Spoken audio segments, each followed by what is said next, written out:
آیت نمبر 136 ہے، اولئک یہی وہ لوگ ہیں جزاؤہم کہ جن کا بدلہ ہے مغفرۃ من ربہم ان کے رب کی طرف سے مغفرت،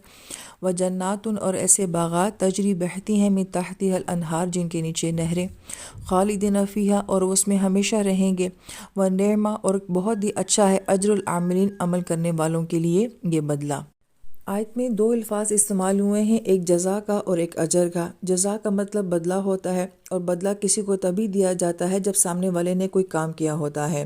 اور اجر کا لفظ جو کہ ہماری اردو زبان کا اجرت لفظ بھی ہے، جو کہ ہم مزدوری کے لیے بولتے ہیں، اور کسی انسان کو اجرت تبھی دی جاتی ہے جب سامنے والے نے کوئی کام کیا ہوتا ہے، مزدوری کی ہوتی ہے۔ تو یہاں پہ ہمیں ایک تصور یہ دیا جا رہا ہے کہ انسان دنیا میں جو کوئی بھی عمل کرتا ہے تو گویا کہ اسی وقت میں جب وہ دنیا میں عمل کر رہا ہوتا ہے تو اس کا ایک بدلہ یا اس کی مزدوری جو ہے وہ ایک دوسرے جہان میں تیار کر دی جاتی ہے۔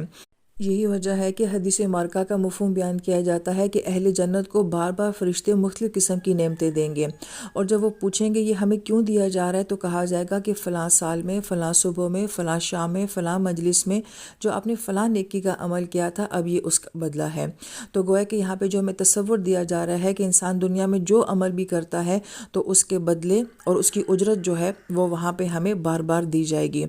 اور پھر آیت میں عاملین کا لفظ بیان کیا گیا ہے، عمل کرنے والے، اس کو اسم کے ساتھ بیان کیا ہے کہ وہ لوگ جو مسلسل اپنی زندگی میں عمل کرنے والے ہوتے ہیں، جبکہ ہماری زندگی کا بہت بڑا مسئلہ یہ ہے کہ ہم یہ کہتے ہیں کہ میں کیوں کروں، وہ کیوں نہیں کرتا، میں اس کا کام کیوں کروں۔ ہم اپنے آپ کو ساری زندگی کاموں سے بچانے کی کوشش کرتے ہیں۔ جو لوگ قرآن پاک کو بڑے غور سے پڑھنے والے ہیں تو ہم اکثر آیات میں دیکھتے ہیں کہ اللہ تعالیٰ فرماتے ہیں کہ یفعلون، یعملون، عاملین، کہ اللہ تعالیٰ عمل کرنے والوں کو پسند کرتے ہیں، جو کام کرنے والے ہوتے ہیں، اپنی زندگی میں کسی نہ کسی فعل کے اندر مصروف رہنے والے ہوتے ہیں، ان کے لیے سارا اجر بیان کیا جا رہا ہے۔ لہٰذا ہم کاموں سے بچنے کی کوشش کرتے ہیں، جبکہ اللہ تعالیٰ اپنے بندوں کو کسی نہ کسی کام میں دیکھنا چاہتے ہیں، کسی عمل میں دیکھنا چاہتے ہیں۔